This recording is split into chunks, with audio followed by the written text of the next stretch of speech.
The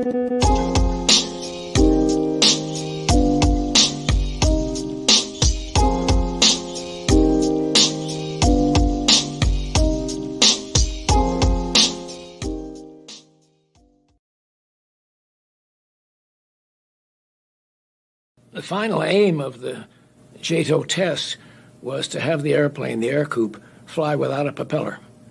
And well, this is fine, except from a standing start, by the time you get almost to flying speed, the rockets will have burned themselves out and they'll stop. So the idea was, let's move them along a little bit. So we got a truck ahead of us, tied a rope, and I held the rope so I could decide when to let go. And we saved all that rocket time until we got almost to flying speed. Then I let go of the rope, lit the rockets, and away we went.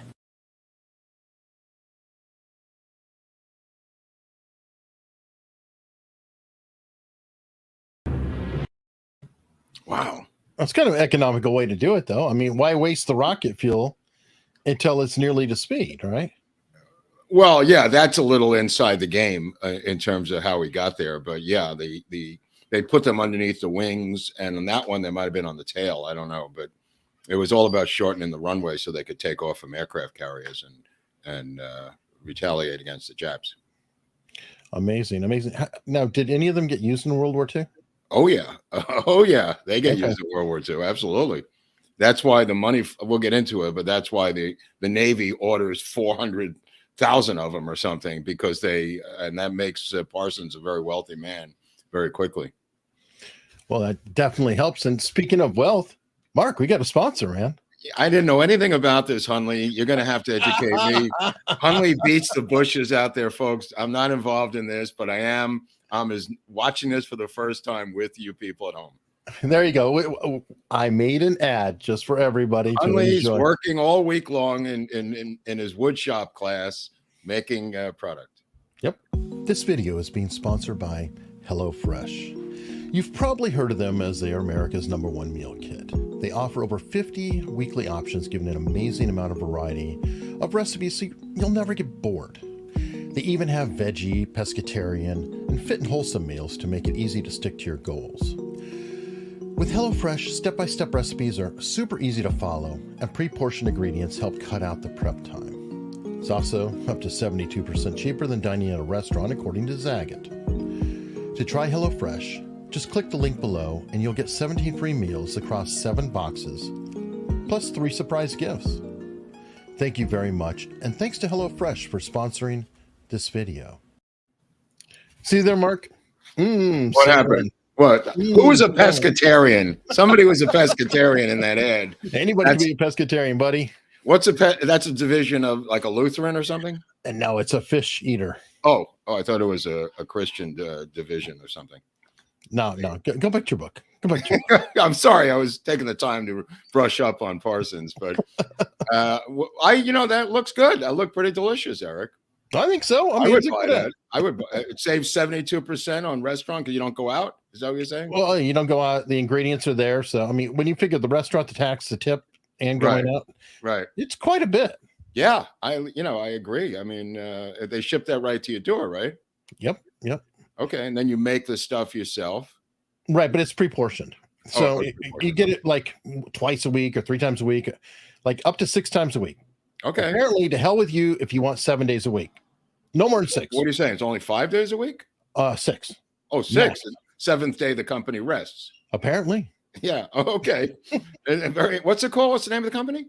HelloFresh. Oh, HelloFresh. Very nice. Well, hello, Jack Parsons. Hello, Jack. Where do we want to start with this story now? We saw that jet propulsion thing. That's a little bit later in the story. Let's go back to this. I just want to show that photo of his house because I think we could start there for some of the homeowners and ladies at home. The ladies of the house might appreciate if we start with his house. The dump he grew up in? Yeah, this little dump here. This is a what's known as a Norwegian craftsman home. This is on 1003 South Orange Drive in South Pasadena, nearby here. I used to live in Pasadena, so this house is not there any longer. But this house has 11 bedrooms. It also has a garden in the back with 25 acres. a garden just in back of it. There's another shot of a side house, which you may see the guest house in the back. But this particular house. So you need 11 bedrooms for the staff to care for the freaking garden, is what you're telling me. It's 11 bedrooms. Put it that way. That's all I got to tell you. I don't know of a home in LA that has 11 bedrooms. If anybody has a house with 11 bedrooms, please let me know, because that's an enormous amount of bedrooms. Now, it became known as the Parsonage, and there was an Agape Lodge. Agape is the lodge that Crowley authorized to be set up in the United States. I think the original one was in Scotland near Loch Ness. I could be wrong about Crowley and his first Agape Lodge, but the second Agape Lodge in North America was at 1756 Winona, 1756 Winona Boulevard. And the reason that's important is it's around the corner from me right here. And I lived at 1840 Winona Boulevard a number of years ago. And I looked it up and I went, it's no longer there, but there's two fourplex houses there, apartment buildings, where it was. And it was run by a guy named Winfred Smith. I don't know if you have a picture of him, but he came over from England, from Kent, on Crowley's say-so to set up this Agape Lodge around the corner from me here on Winona, where I used to live, where Dodger Tony still lives, by the way, who'll be watching tonight's game, which is why I'm wearing Dodger blue, because this is game one against the Padres tonight at 6:30 Pacific time. But that's another story. So the Agape Lodge is at Winona, run by this guy, Winfred Smith. I don't know if you see him. He's wearing like a shawl, Eric, or there he is. They always have the turban. It looks like he's out of an Abbott and Costello movie or Bing Crosby road picture. Looks like a Bing Crosby road picture with Bob Hope. But this cat comes and sets up the Agape Lodge, and Jack Parsons and his wife, Helen Northrup. Jack Parsons grows up, just to backtrack a little bit, in that house. If you could show that house again, that house is purchased by Jack later on with the money that he's going to get from his company, Aerojet, making that jet propulsion device. So just to go back, this is a side shot. This is a side shot of the house. Yeah. Okay. So Jack grows up in incredible wealth. His family comes out from Massachusetts. There's money in the family. He goes to private school in Pasadena. He has chauffeurs and nannies and everything in Pasadena. He begins to read Jules Verne, From the Earth to the Moon.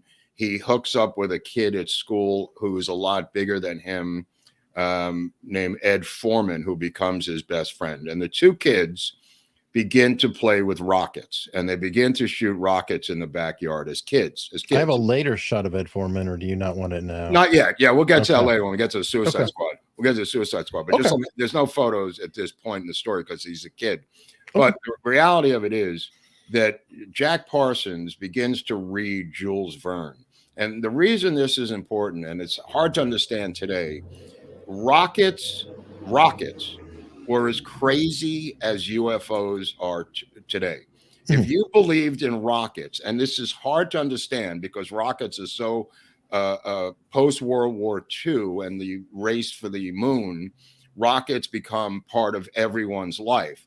But anyone who studied or talked about rockets in the 1920s or 30s may as well have been talking about UFOs. Well, that was steampunk. That was steampunk back then. It was like the rocket to the moon. It was very sci-fi. Exactly.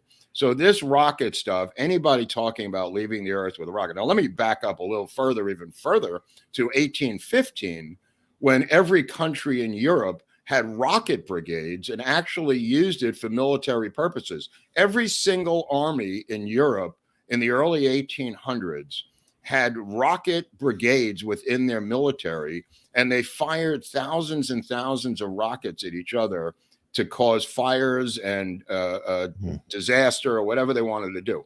The rocket brigades, as they were known back in the early 1800s, were replaced by something called artillery. And once artillery came into being, the rockets were never used again. So when Parsons begins to get into rockets in the 1930s, rockets have been extinct for over 100 years, Eric. They're not even in the zeitgeist any longer. And in the 1933, when he's like in his teen years, he's on the phone with all the rocket people of the world at the age of 15. He's talking to a rocket guy in Germany in 1933 on the phone for hours. And that guy's name was Werner von Braun, the Nazi himself who started the V2 rocket program and shot rockets into, again, Werner von Braun. Think about the V2, Eric. The V2 is designed to do what? Burn London to the ground. Mm-hmm. What Werner von Braun does with the V1 and the V2 is the same thing that they did in the 1800s with their rockets. So they were used as weapons against your enemy to create fire and mayhem. It wasn't that explosive. It wasn't that there was a nuclear bomb attached. It was to burn London down and firebomb London. So this guy, Werner von Braun, using a lot of Jewish slave labor, was able to create rockets in the V1 and the V2. He's later brought here in Operation Paperclip, and he starts NASA. And there's going to be a collision course in a scientific way between Parsons and von Braun, because Parsons will later, develop these rockets here in the United States, and he intersects. He gets on the phone with Robert Goddard, who later becomes the Goddard Space Center, and he's working close to Caltech, physically close, because he lives in Pasadena. So him and Foreman begin to Ed Foreman, I don't know if you had the picture later, begin to hook up with another kid named Frank Molina, who's actually a student at Caltech. Here's the three of them. Parsons, Foreman, Molina's on the extreme right. Mm-hmm. Molina's the only one who is legitimately going for a graduate degree at Caltech. So he is writing actual papers. But Foreman and Parsons grow up together. They have absolutely no training, and they're just winging it. They're just doing this themselves, blowing shit up out in the desert. And they go to the Arroyo Seco, which is a barren landmass in Pasadena, and that's where they're shooting off their rockets and making this stuff up as they go, trying to develop fuel, try to develop a liquid fuel, and eventually Parsons gets 3 patents on liquid fuel, but he's known for developing solid fuel. And that canister, if you could show a picture of that canister, which is in the Smithsonian, that is the JATO canister that's attached. There it is. That's what Parsons is known for inventing. That JATO canister, I think this is from the Smithsonian, and it'll take some explaining to explain this. What the military wanted was the ability to have planes take off with heavy loads of equipment and people.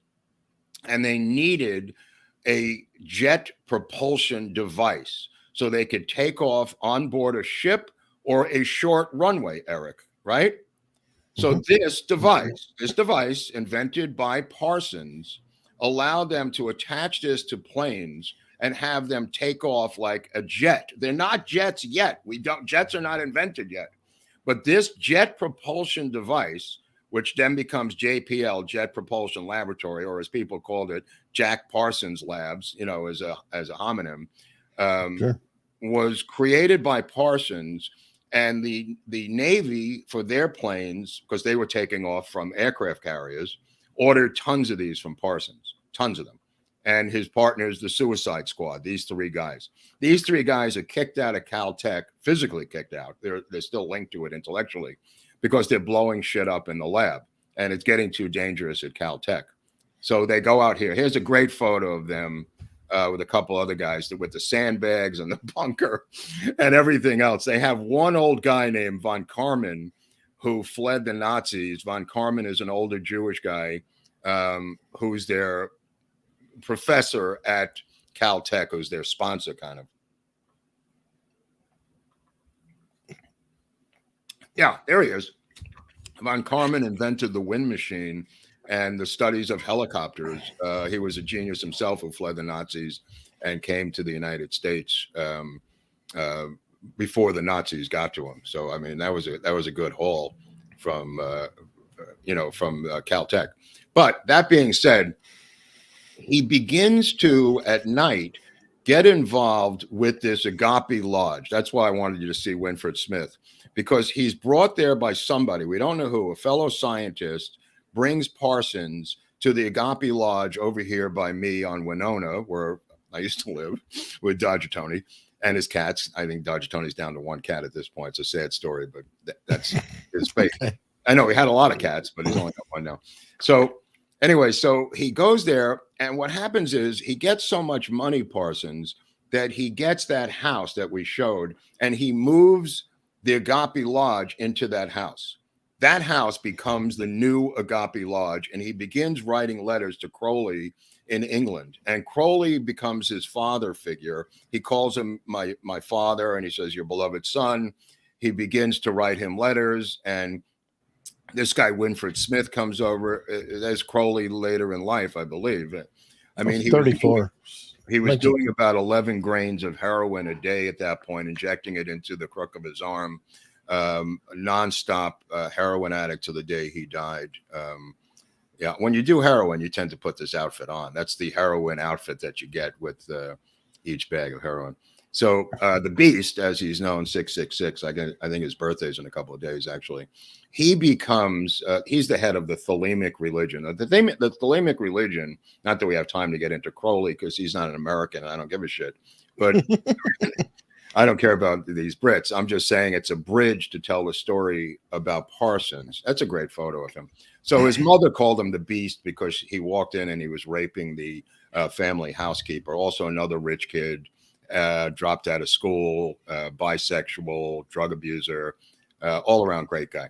So Crowley gets fed up with the Christian religion and decides to denounce it by creating his own quasi antichrist religion, which is thelemic in nature, based on the Egyptian texts. And he writes a couple of books about it, Book of the Law. Do what thou wilt becomes his mantra. It's sort of a pagan mantra that Jack Parsons envelops this paganism. And Parsons gets into peyote, gets into mescaline. He starts out with marijuana and alcohol, like a lot of people do. And then he gets into harder drugs, eventually towards opiates in his life. He begins shooting morphine near the final years of his life. But what he does is he brings people into that house. Now, that house has 11 bedrooms, and this is really weird. He rents out the bedrooms with an ad in the local paper saying he's looking for bohemians, atheists, anarchists, actors, artists, anybody who's not mundane. He says, if you're a mundane, I swear to God, it's in the ad. If you're a mundane person, you'll be rejected from renting one of his rooms in that house, in that lodge. So some of the lodge members move in. One of them is a guy named Fred Gwynn.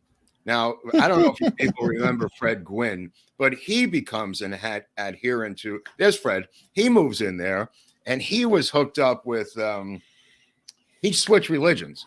He was up at San Jose with Amorc, which Sirhan was affiliated with, which is the Rosicrucians. So he and his wife switched from being Rosicrucians to the Thelemic Crowley religion of OTO. OTO meaning Ordo Templi Orientis, Order of the Temple of the East. The OTO church is what it's really called. And Gwynn joins, he moves in there, a bunch of people move in. Now keep this in mind. It's got 11 bedrooms. Just do the math in your head.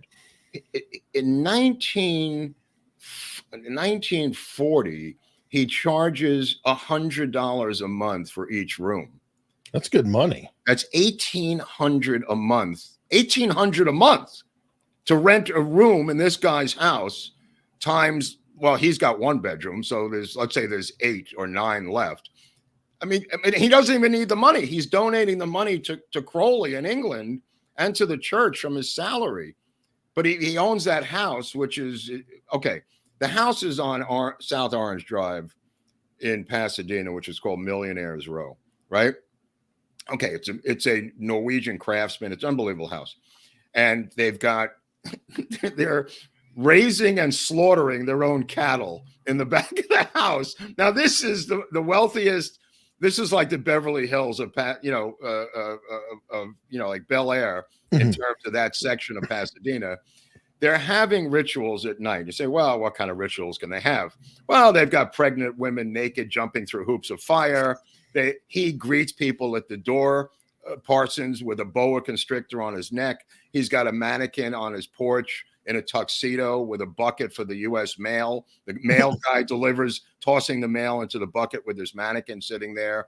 There's all kinds of drug use. There's all kinds of sex. There's orgies. There's nudity. There's, it's just out and out crazy. Debauchery.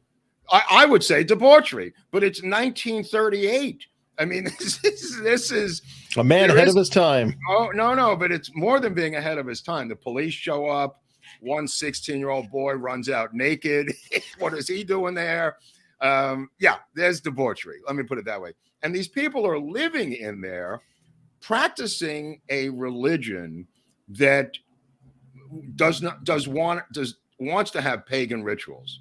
They want to have satanic rituals. This tantric. When you hear about tantric yoga today, tantric back then was really a buzzword for sex magic, which is what they were practicing. And sex magic and tantric sex kind of go hand in hand.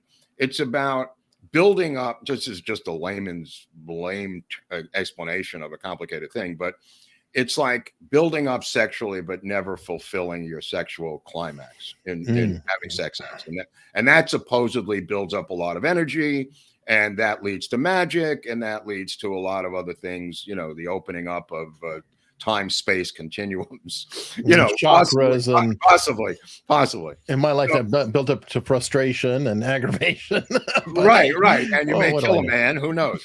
Anyway, so there's a picture maybe we could show of Helen Northrup with Jack in one of these services, one of these satanic sex magic, where she's sitting on a throne. I sent here. Okay, this is Helen Northrup, who he marries. She's 24, and Jack is like, I want to say he's 19.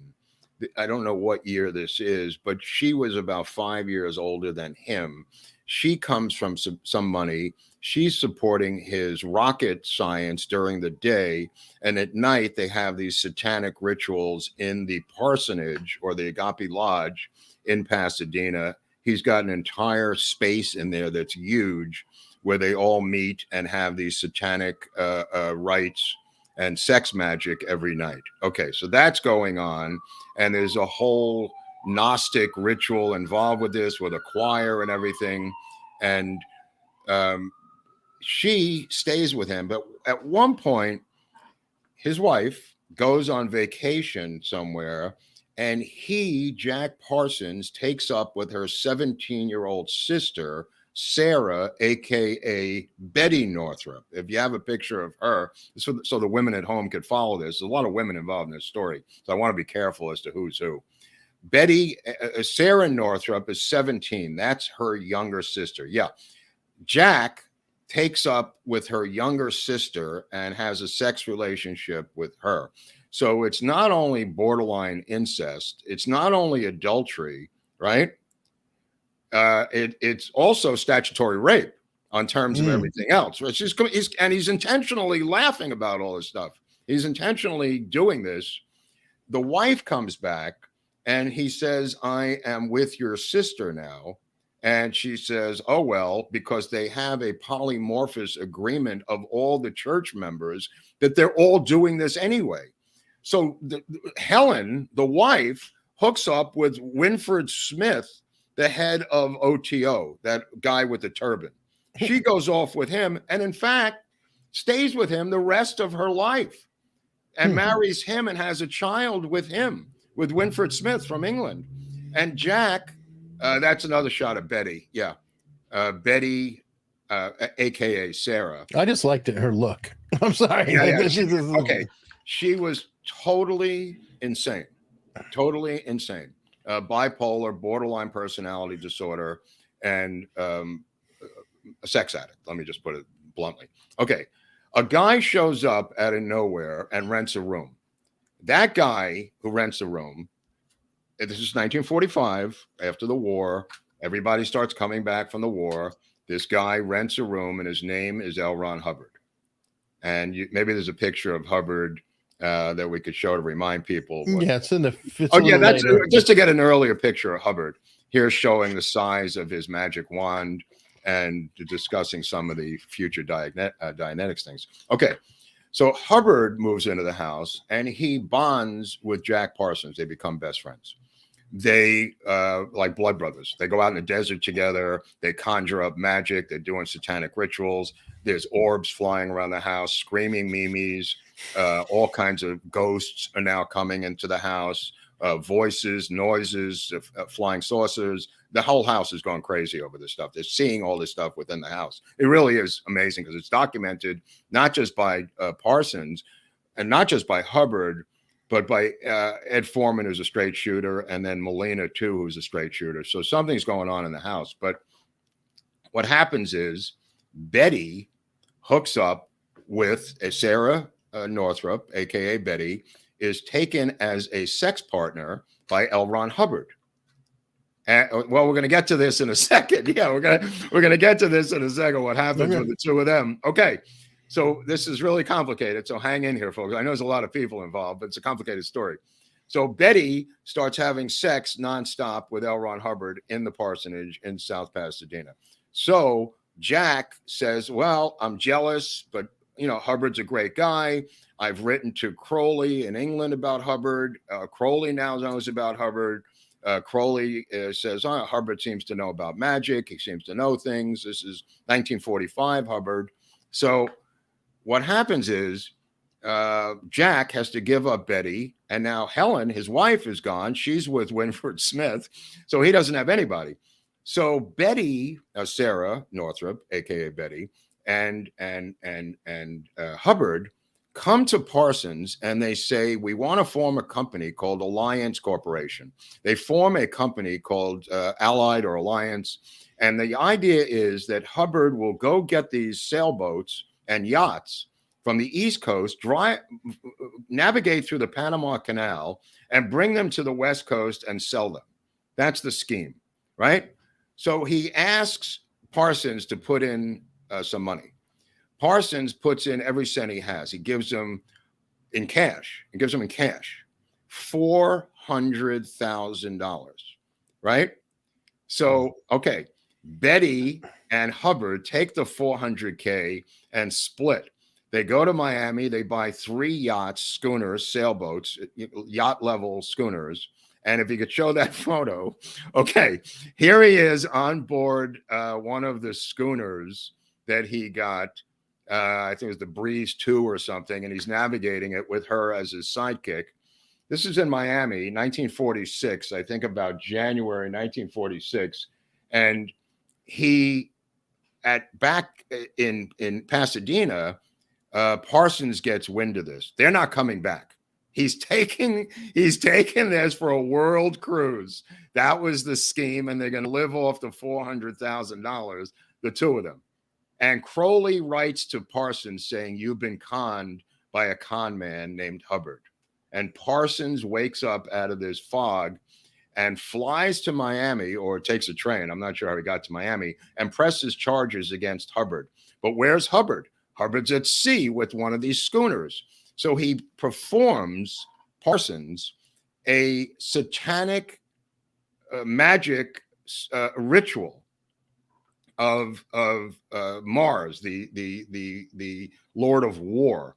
And the ship is hit by a squall moments after this. You can't make this up. It's hit by a giant sea squall. The mast is all ripped apart, and Hubbard, with Betty, crashes onto the rocks off the coast of Miami and is arrested by the police. Now, that's kind of interesting.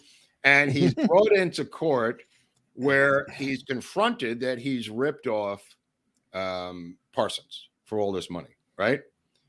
So Betty says, if you press charges against me, I'll press charges against you for statutory rape against Parsons. So Parsons goes, all right, you're out. I'm not pressing charges. Right away, just, okay, no harm, no foul. It's just me and Hubbard. So Hubbard retalks his way into, is unbelievable, the good graces of the rather naive Parsons. and gives him back like $3,500 and calls it a day. So Parsons, because of this, is broke. Because of this, he gave him every cent he had. He had gone out in the desert, and he had, with Hubbard, before he left, he had done a ritual of Babylon, where he had seen on the cover of one of these books a woman with green eyes and red hair. And they go out into the Mojave Desert, him and Hubbard, right before Hubbard left, to conjure up this woman to come to Parsons, because Parsons doesn't have a woman. And they're going to use the Moonchild novel written by Crowley to impregnate the woman with an immaculate conception, not with his fluids, but somehow she was going. There's the cover of Moonchild. Yeah, it's a book about an immaculate conception. And they use this Moonchild book as a guide to conjure up this woman to come to Parsons to be his woman. And she has to have red hair and green eyes. Who also has red hair and green eyes? L. Ron Hubbard, oddly enough, which is really strange. But nevertheless, when Parsons comes back to the parsonage and he's in there sulking, there's a knock on the door, and there is a woman at the door, and she has red hair and green eyes. And her name is Marjorie Cameron. And you can show a picture of Marjorie Cameron right here. This is Marjorie Cameron when she was in the Navy as a wave. So she musters out in 1945. Late 1945, she sees the ad I just described to you in the paper locally in LA, and she shows up and knocks on the door. She's an illustrator and an artist, and kind of wacky. Okay, let's just put it that way. Had seen a UFO in 1946. Saw the ad, comes to LA to pursue her artistic ambitions after the war. Yeah, conjured her up. Parsons takes her into the house, immediately takes her in the bedroom, where he spends 2 weeks in the bedroom with her having sex. That's where he spends the next 2 weeks, with Marjorie Cameron. Marjorie Cameron now becomes the third, ostensibly, Mrs. Parsons. She becomes the third woman and will be with him until the end of his life. This Marjorie Cameron. Here, the two of them are in a satanic ritual, doing sex magic rituals in the parsonage. They are bonded together, the two of them. She is madly in love with him, and vice versa. It's like a match made in heaven, or hell in this case, right? and Parsons begins to explore more UFOology and more satanicology and more Crowleyology with her, and begins to write memoirs, begins to write notes. Now, because he is surrounded by communists and Marxists, now has the FBI on his trail because he's got defense contracts, Eric, as things would have it. So the FBI is now showing up, and he's being tailed by the FBI. The Pasadena police have kind of gotten off the trail. So now the feds are onto him, and the feds keep investigating him until the day he died, actually. And he begins to back away more from Marxism towards libertarianism. And if you read his essays, it's more about individualism. And in fact, he testifies before committees saying, I am an individualist, I denounce Marxism, and I denounce capitalism, and I also denounce communism. He said, I am, essentially what he was saying is, I'm a libertarian. He was for open religion, open sex, drug use, individualism, and he said that's how I was able to develop these rockets. So he's John McAfee. He's John McAfee. He's a lot of other guys, who are also in that world, right? Yeah, and McAfee's not a bad analogy because he's got the scientific knowledge. Mm-hmm. They need him. They need him to do this because of the defense and the war effort. So they need him in 42 and 43 to develop these JADO devices, which he does. And, he forms his company, Aerojet, like I said, which makes him a fortune. And he's got a number of patents. So he is broke at that time because of L. Ron Hubbard ripping him off. but he begins to get some more money back in the coffers because he's got the patents on a bunch of these things. Very helpful. Put it this way, he wrote this wonderful poem called I Hate Don Quixote, I Live on Peyote, Marijuana, Morphine, and Cocaine. I never knew sadness, but only a madness that burns at the heart and the brain. Okay, so this is a guy who loves drugs. This is a guy who loves his drugs. And this is like 1941, you know, yes, Jack, yeah, 1941 Jacks. Okay, so here's what happens. There's LAPD has an intelligence unit. Again, it all comes back to LAPD again. They have an intelligence unit. And the intelligence unit is being pursued by what's it called when you're on the people who keep an eye on cops within the cops? Internal affairs. Okay. There's a guy from internal affairs who's on to this intelligence unit. The intelligence unit of LAPD is completely corrupt. And this guy has been following the intel unit of LAPD in 1938, 1939, and he is getting closer and closer. So all of a sudden, he puts the ignition in his car, and the car blows up with him in it, killing him, blows him to smithereens. Which is, yeah, it's a high-profile case, and a couple of cops are arrested. One of them is this cop, Kennedy. And he is, if you show a picture of Kennedy, he's the head. I think he's a Captain Kennedy. This is not a beat officer. There he is. He's the head of LAPD Intel Squad. This is the guy who, him and the two guys, plant a bomb, killing the other cop who is pursuing them on LAPD, killing him. Okay. In this court case, the prosecution goes to Caltech and says, do you have any expert witnesses who can explain how bombs work? And the Caltech says, boy, do we have a guy. His name is Jack Parsons. So Jack Parsons shows up in court in this high-profile case as the expert witness on bombs. And what he brings here is a prototype that he makes himself on his own. This is a prototype of the bomb that is alleged by the prosecution to have blown up the LAPD detective by Kinnett and his two underlings, right? Mm-hmm. Because of, I think he's 23 years old here, right?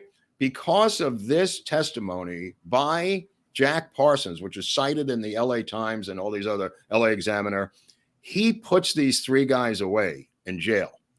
This guy, Kinnett, goes up the river. They actually go to Alcatraz.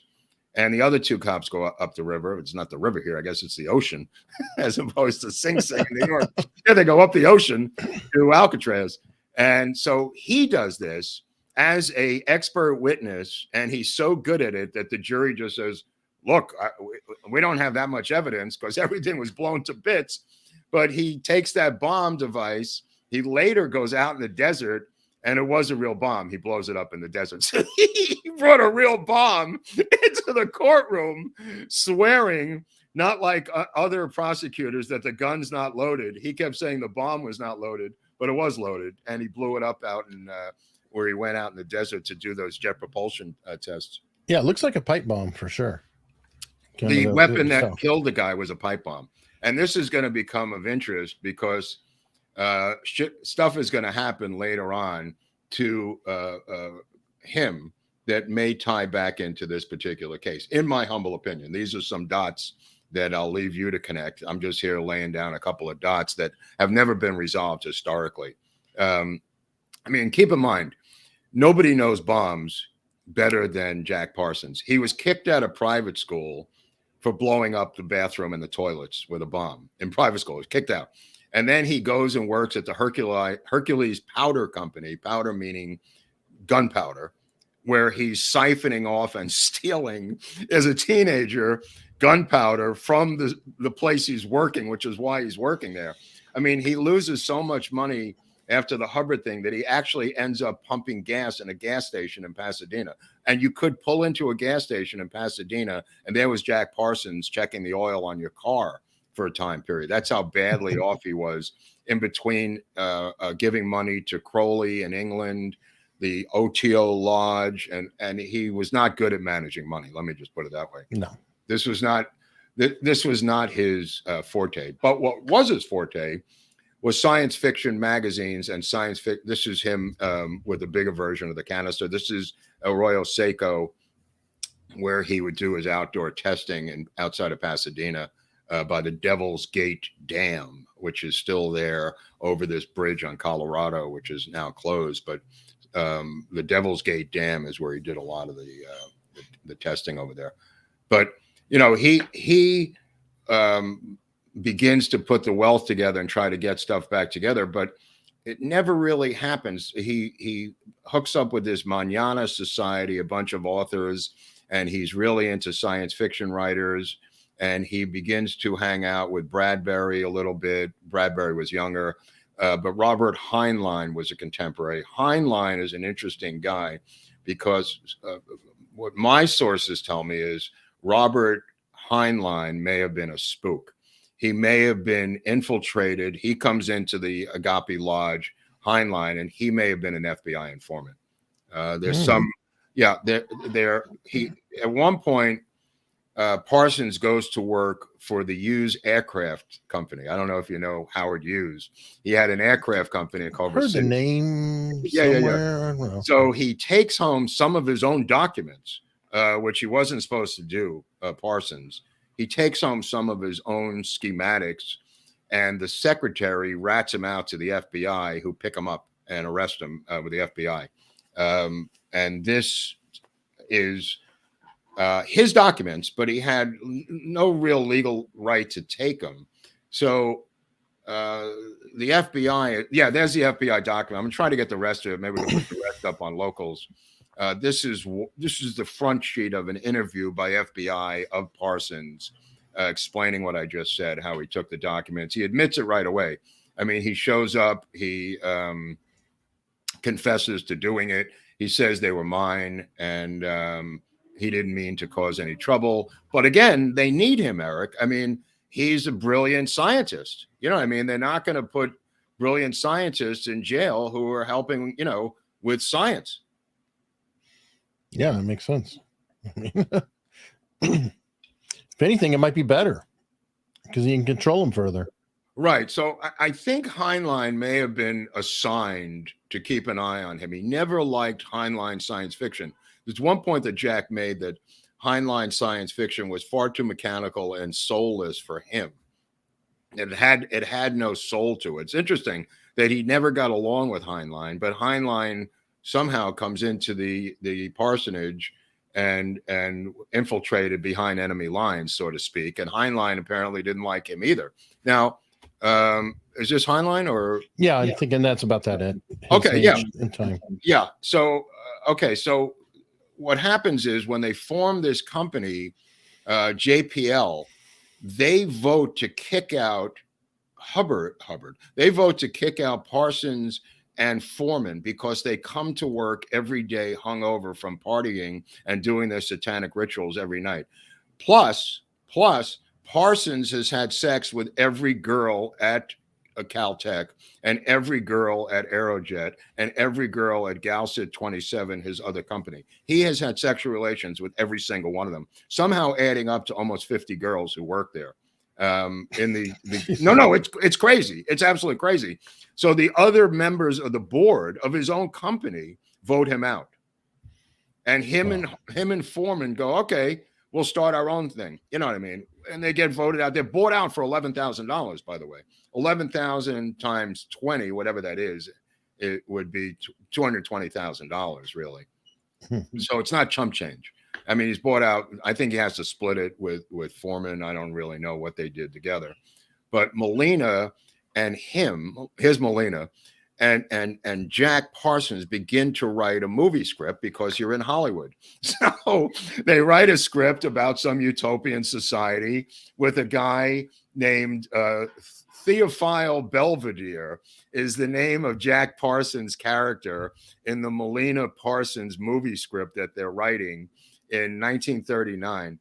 And the end of the movie script, which is never completed, was handwritten. I think Molina's widow had it. Some people saw it handwritten. this character is Parsons, and then Molina's in the script, and he kind of blows himself up at the end by accident, killing himself in 1938 when he wrote this. So we're going to get into why that's interesting in a little while. But, you know, keep in mind, he now is involved in, he with Marjorie Cameron, they are going to have an immaculate baby conception thing.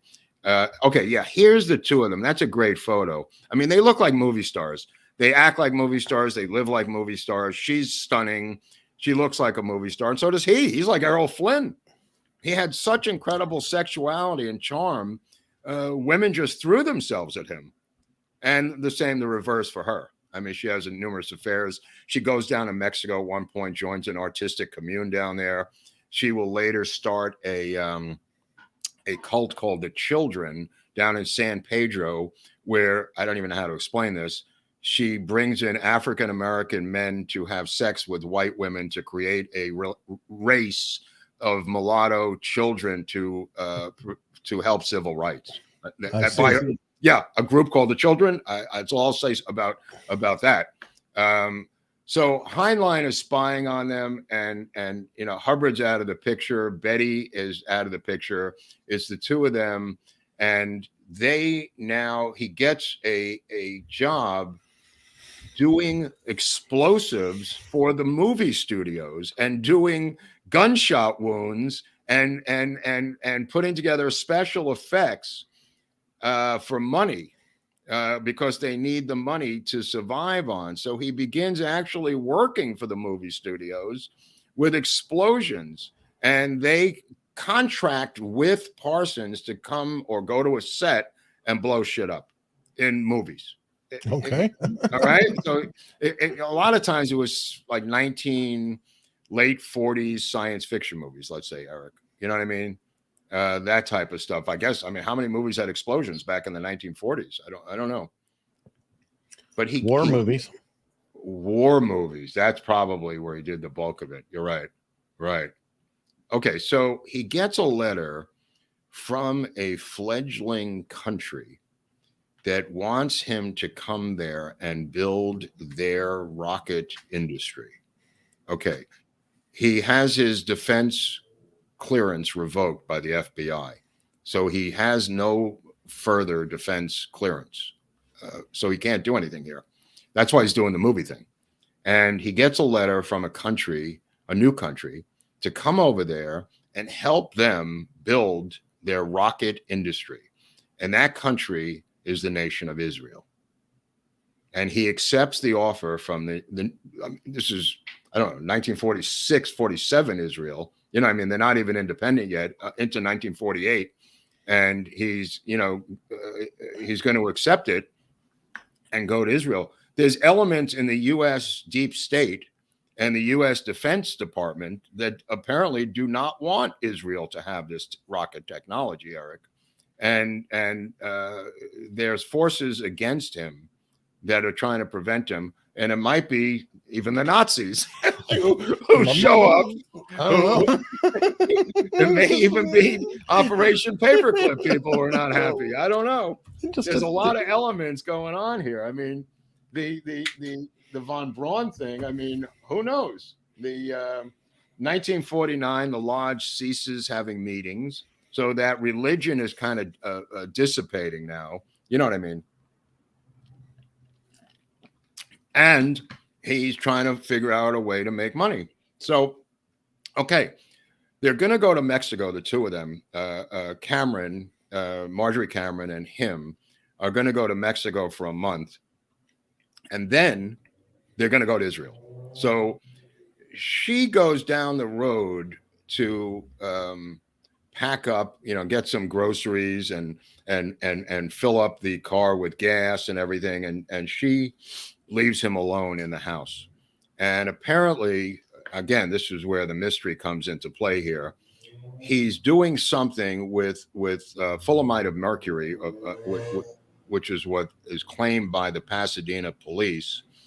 And there's a huge explosion in the house and the garage where he has the lab. This was a house also on Orange Grove Drive where they had moved. and it blows his arm off. It blows the side of his face off. He has no face, and he just has lips, and the lips are just, he's still alive. He's still alive. A guy shows up, neighbor shows up, he's still talking, and he says his last words are taking him to the hospital. And maybe we could show this clip right now. Maybe that'll explain it. The clip that we that's such a close. We're going to close on it. Okay, that's okay. So he is still speaking with half of a face, as the guy described it. And he said his last words were, "I'm not done yet," according to sources. And the Pasadena intelligence squad from the Pasadena police came in, and a week later said that what I just described happened, that he let this can of mercury, there's two explosions, two massive explosions. One blows him to smithereens. The second explosion blows the house to smithereens. Okay, and I mean big explosions. So they're saying that the first explosion blew him up, and then that explosion triggered the other chemicals in his laboratory, blowing up the rest of the house. So they said that the can of fulminate of mercury slipped out of his sweaty hand, hit the ground, igniting the explosion, blowing him to smithereens. Now, Marjorie Cameron never bought that, neither did any of his science friends, because they knew how fanatically careful he was in dealing with these chemicals. On the other hand, they found syringes filled with morphine right at his feet, Eric. So he may have been on morphine. He's leaving for Mexico. He has no money. He's making bombs for the studios in a hurry. He's trying to finish the job with the bombing contract that he had to make the bombs for the Paramount Pictures. So that's a mystery. Now, to add more mystery to it, the people who went in to look at the crime scene saw that the reporters that came in saw that the floorboards underneath him were blown upward, as if someone may have planted a bomb underneath the floor of the garage, the wooden floor. The wood blew up as if the bomb had been underneath the room itself. Now, this guy, Kennedy, had just gotten out of prison that year. The LAPD intel captain who vowed revenge. Kennedy, this cat here, I believe, killed Jack Parsons. I believe that this guy who went up the river because of this young punk kid came back, built himself another bomb, and with the accolades or acknowledgement of deep state forces or on his own or the FBI or somebody, blew Parsons to smithereens by planting a bomb underneath his laboratory the day before he was supposed to leave. That day, I think Kennedy did it. Makes sense.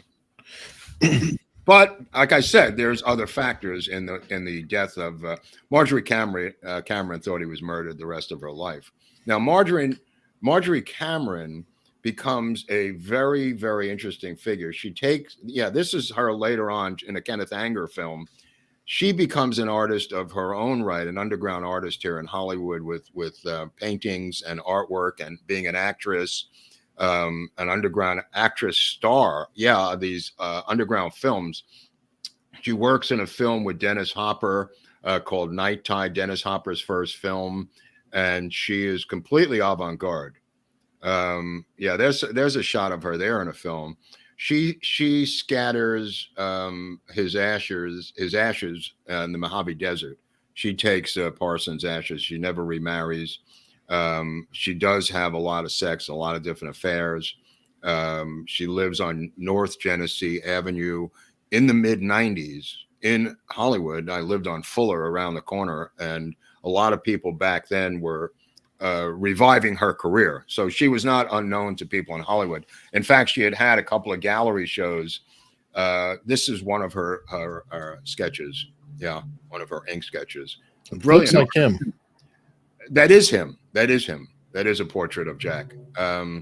Here's a poster from the movie Night Tide that she was featured in.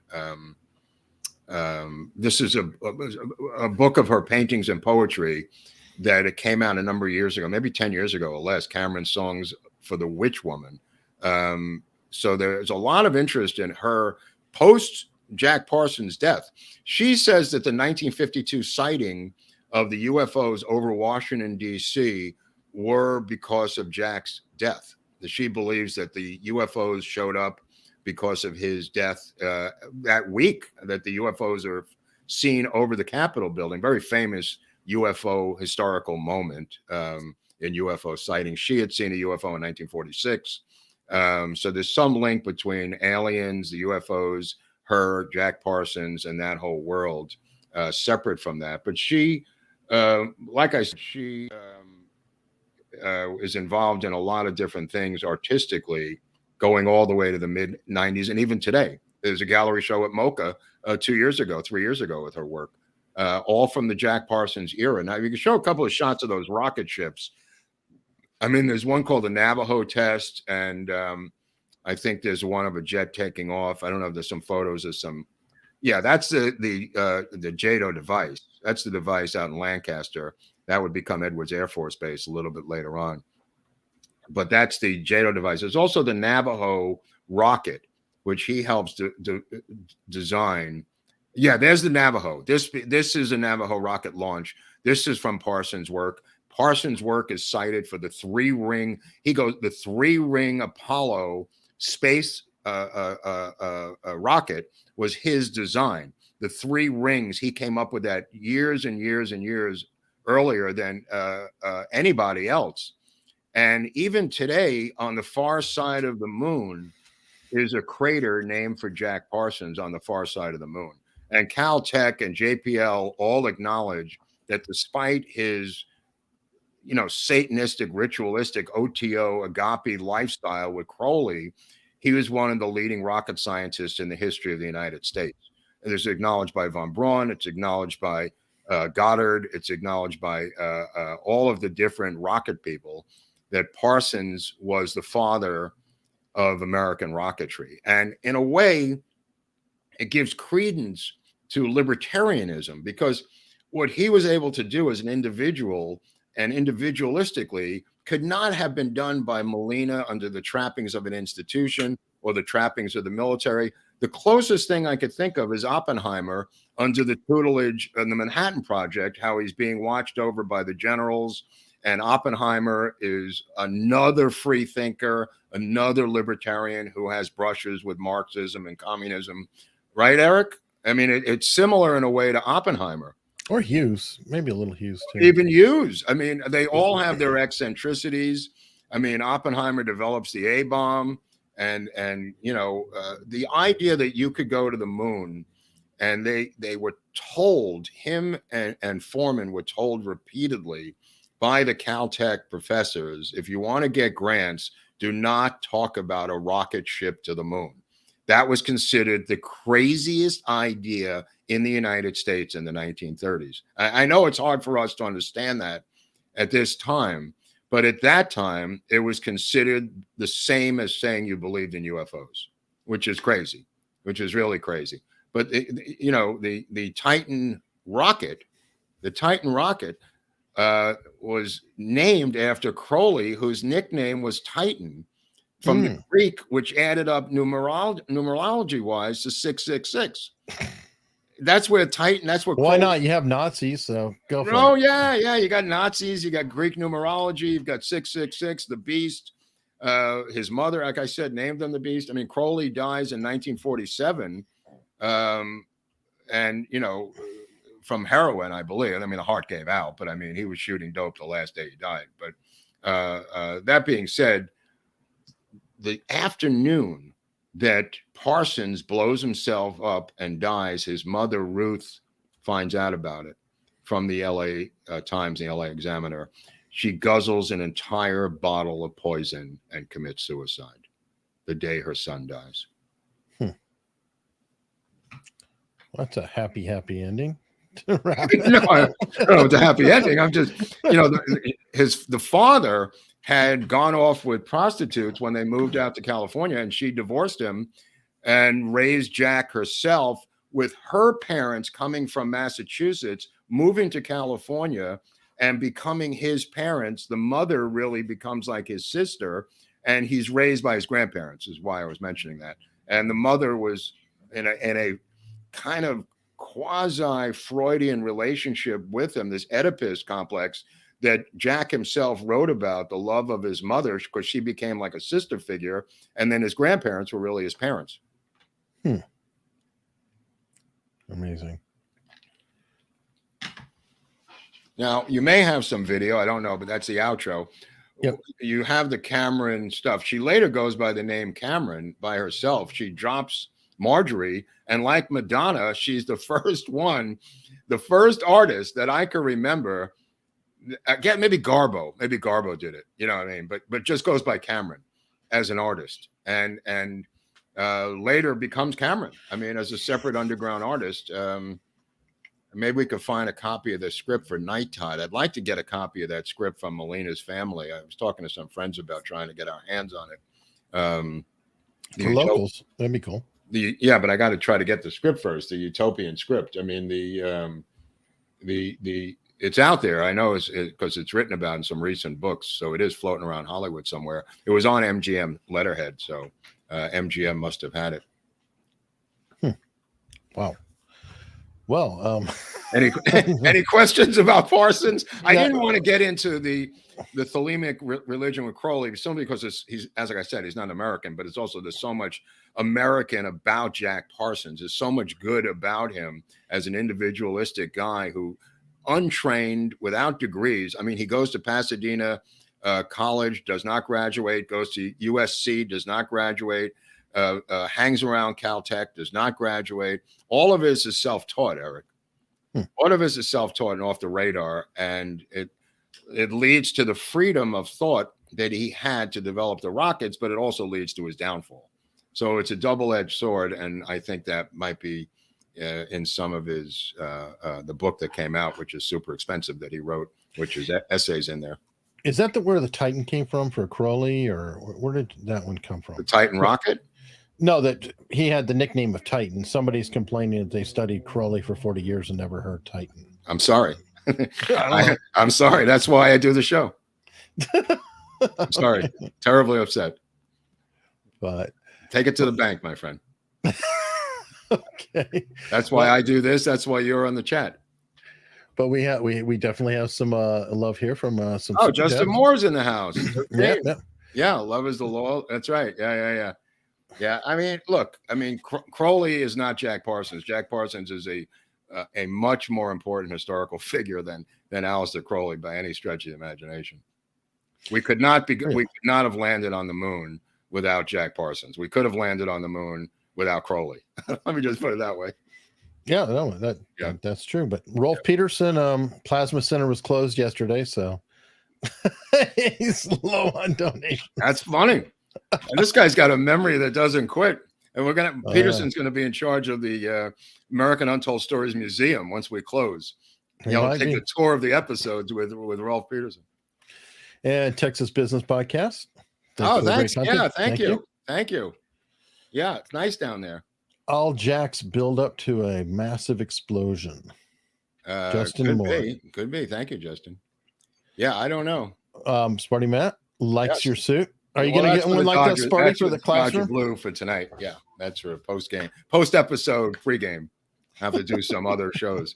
Uncle Al was showing Jack how to fly a rocket ship to Uranus. Well, I wonder what happened to Fred Gwynn, because he then does the Munsters, don't forget. He also does My Cousin Vinny, which is great. Judge. Yeah. So, I mean, Fred Gwynn has a fantastic career after OTO. I don't know if everybody else did. And we definitely talked about L. Ron Hubbard did borrow from Crowley, possibly, and Parsons for Scientology. Yep. There is wow, Georgina. Thank you, Georgina. My mom used to say brilliant people couldn't be completely right. She's right. That's right. There's in fact, Parsons says that he has a science by day, and then he's got a spiritual science by night. Physical science by day, spiritual science by night is how he divided it up. And it's kind of weird in a way. dare I say, it almost takes that sort of loony imagination for him to think outside the box that, well, why can't we go to the moon? Why can't we do this? Or, whatever. Well, again, it's comic books in essence that influence the kids. And that's why, if you remember, the government went after comic books, Eric. Remember that's why they had congressional hearings, because for every Jack Parsons, there may have been, a darker version of Jack Parsons. What I could be wrong on that. I don't know, somebody denied it, but I heard also they went after comic books because there's a little bit of the Jewish connection, and they didn't like that either. Well, I don't know about that, but I mean, the comic books were really creepy, and there was also a lot of kids getting influenced by the comic books. And they were unregulated, Eric. I mean, think about it. When you had these book publishers who were CIA spook publishers of major book publishing companies, you didn't have that with the comic books. In fact, who complains about Mad Magazine? General Walker, Edwin Walker, because they did a spoof on him. Who does he contact? J. Edgar Hoover at the FBI.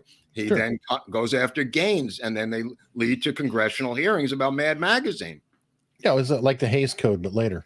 Yeah, I mean, we had problems with Ed Meese when I was at National Lampoon. I mean, Edward Meese, the Attorney General, came after us. Didn't get me. He didn't know where I was hiding, but nevertheless, he did come after us, Penthouse and Playboy. All right, Pasha. What are your options? I don't know what we're doing when PayPal goes under. Right. I have the Cash App. That's not PayPal. Unfortunately, Venmo is PayPal. So we know that PayPal owns Venmo. Didn't they reverse? Didn't they? They did reverse course. Years. Yeah, they deleted it from there. I think Barnes was right. And we'll talk to Barnes on Friday about this. I think Barnes blowing the whistle on them and public outcry, which Barnes started, led to their reversal. Well, I think that led to enough accounts closing that I heard earlier that it was close to a run on a digital bank that no one had seen before. Well, good. Okay, and they lost. They deleted it, Eric. They took it out of their user guidelines. Hopefully, they don't bring it back. Well, take note, pay attention. Right now, we're okay though. Do you think any LSU council member will be at the game tonight? Let me tell you something.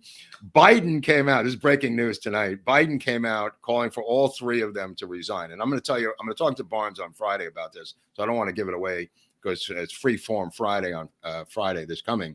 But we'll get into this a little bit more with the city council. The tapes are unbelievable. But I'm going to tell you a little tidbit right now. Those tapes were over a year old. And the reason they came out now, this is a socialist putsch by the socialists who are demanding an all-socialist city council. And we're going to get into this on Friday. My sources are telling me they want all of the regular liberal, corrupt Latinos, because there's no white people left except Mike Bonin, who's the gay guy who lived in a crack tent in Venice Beach, who is not running again because of reasons that nobody knows, who has the black adopted baby that the other Latina said was a monkey. Okay, well, we'll get into that on Friday, but it's one of the greatest scandals of all time because you don't know who to root for. It's like the Klan versus the Nazis in North Carolina. This is one like, oh, this is just great. I'm just going to cook popcorn and see these people go at each other. Because I was going to say Klan versus the Nazis in North Carolina. I'd root for a hurricane. Right, but I mean, that would be my answer. The situation here is the progressives are the ones, the communist Marxist progressives on the city council are trying to oust the moderates who are the recorded people talking about ethnic stuff from a union meeting where they were carving up the districts of LA for their own needs. It's so corrupt, it's thrilling, as Lenny Bruce said in 1958 about Chicago. I mean, the people who live here know how corrupt it is, but to hear it on tape, they sound like Al Capone. I mean, it is just a gift that keeps on giving, and I hope there's more tapes. The person who released the tapes on Reddit was immediately deplatformed, of course. Sure.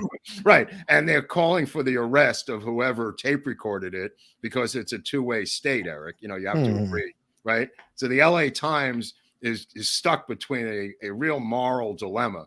Do you release these incredibly incendiary racist tapes, or do you stick to the editorial policy of never releasing stuff from undercover tapes, kind of like Project Veritas? I don't know. Just give it to the Daily Mail. They'll put it out. The Daily Mail will put it out, and I guarantee. Yeah, I mean these tapes are gold. Gold, you say? Yes, there was a stock run and a purge on PayPal, which made a huge dent. Somebody said they lost like 5% one day, 7% the next day, another several or something like that. But yeah, so they I just want to get the Jack Parsons book, which is apparently $395. The book itself, which is out of print. I put it up on Locals, but we can't even find a PDF of it. I mean, there's a couple of them available on Amazon, but it is a hardcover is like $1,600.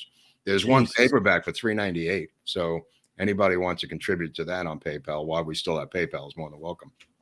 Right, and Mark is looking into finding an alternative. Yeah, maybe whatchamacallit, Gab or something. I mean, if it comes to it, I have a PO box. Yeah, my mother's got a whiskey still in North Carolina. If anybody wants some whiskey, okay. Well, I was going to ask you about something else. What about subscribing to the channel? Always a bonus, and really? It's free. Wait, it's very, very helpful. What does it look like in red? What does it look like in red? I have to find it and see if there's anything available. There it is. Look, we got a problem here because we jump around from subject to subject. 1 minute we're doing Baldwin. Not everybody likes Baldwin, likes Jack Parsons. People who like Jack Parsons don't give a fuck about Baldwin. So we're stuck. And neither of them are Kennedy. Right. So we're stuck at 31,000. The Kennedy people keep hawking me about Kennedy. You're buying into me and Hunley, not the stories themselves. If you like me and Hunley, that's what you're subscribing to, the two of us. We're going to do stories about my mother's underwear, and there may not be many subscribers who are interested in that. But if you're interested in how we do this, then you'll subscribe to the channel and wait and see every story. How many times have we seen, Eric, where somebody said, I had no idea this David Steves airplane story. Right? Like, we're not the David Steves airplane channel. You know what I mean? Nor the Strangeloves, nor any of the other crazy crap we've done. No, and the thing is that this is getting out of hand, folks. I just looked it up. Chris Como, freaking Frito, is at 63,000.3 subs. Wow, he's burying us. We're done. So he's double. I mean, you let Frito double us up. It's not cool. What about we took out Hinckley. Well, we better still be ahead of Hinckley, or that's going to be very, very depressing. Let me see. John Hinckley Jr. is at 30.7. So yes, we still are ahead of Hinckley by a hair. Wow. Okay. but boy, Chris Como, you guys are letting Frito just run away with it. I don't know. Now we're going to try to put some of these docs up on Local about Jack Parsons. I've got some other rare photos of Parsons from Popular Mechanics that did a 6-page spread on him in 1940. I mean, think about that. 1940 doing a spread on Parsons. He's basically unknown at that point.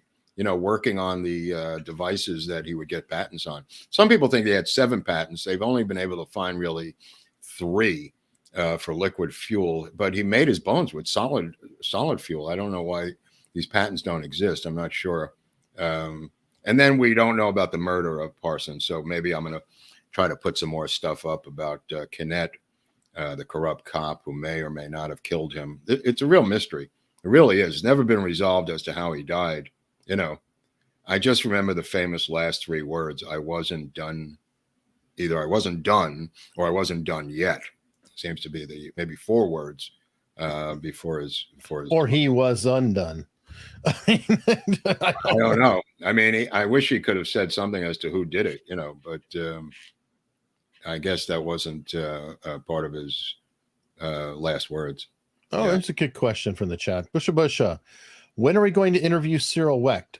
Probably in person. He's been interviewed 7,000 times. We'll probably interview him in person in November in Dallas. I doubt he's going to be there. He's 99 years old. Well, they said he's there. I know. Well, we'll get him. It's his conference. That's his group. Just watch the Oliver Stone Destiny Betrayed. He's interviewed right there. Anyway, but I mean, nobody's given more interviews than Cyril Wecht. I mean, if you're looking for us to do it, I mean, there's plenty of interviews with Cyril Wecht online to watch. True, but if he is at the conference, where we're going, Hunley's not going to let him go. Hunley's going to be like a junkyard dog. That's right. I can catch a 90-year-old man. Yeah, he's going to try to chase him down. He's going to start running, and then Hunley's going to fall over him, and then it's going to be a whole major incident. Exactly. He thinks he's going to get away, but no way. No way. Nobody escapes Hunley. All right. So on that happy note, nobody's. Wait, don't we have this video of? Yeah, we're closing with it. When we close, okay, great. I want to see the video. I've been waiting all day for this. Okay. Well, before we do, let everybody know, Freeform Friday is coming up. Oh yeah, on Friday. And locals, you could join for what is it, $50 a year or something? $5 a month or $50 a year. Right. Annual's really good because then you're kind of locked in. You don't have to think about it, and it does help. To keep the numbers up. Oh, and then we got Barnes on Friday, unless Barnes is Freeform Friday. Unless Barnes is saving the world again, and well, he did put out that he's on Friday. Oh, he did. Okay, so it's a go. Okay, I'm gonna have to dress appropriately for that. That's correct. Yeah. And then the new tie-dyed merch. Where's your merch, Hunley? Well, we've got merch on the shelf. Where's your tie-dye that I got in the mail? I got the same one. I'll wear that on Friday. Oh, you can. That Grateful Dead shirt. Yeah, that might work. Let me see. Oh, that's great. Yeah, I got the same one. Okay, that's kind of cool. I like that shirt. All right, so Freeform Friday on Friday. Don't know what's happening next Tuesday. The show's anniversary is a week from Friday. So a week from Friday. Okay. All right. We'll figure something out for the anniversary. Yep. Well, I hope you like this show. This was pretty good. I enjoyed this one. I think so. Yeah. And we do go. I mean, go in the comment section. Eric and I try to answer some of the comments. I'm not going to get into Crowley's thelemic dissertation, but Jack Parsons stuff is more than welcome. And on that note, we'll say farewell to Jack Parsons. And what about the video? This is called an introduction to the video. Geez. Oh, okay. All right. Sorry.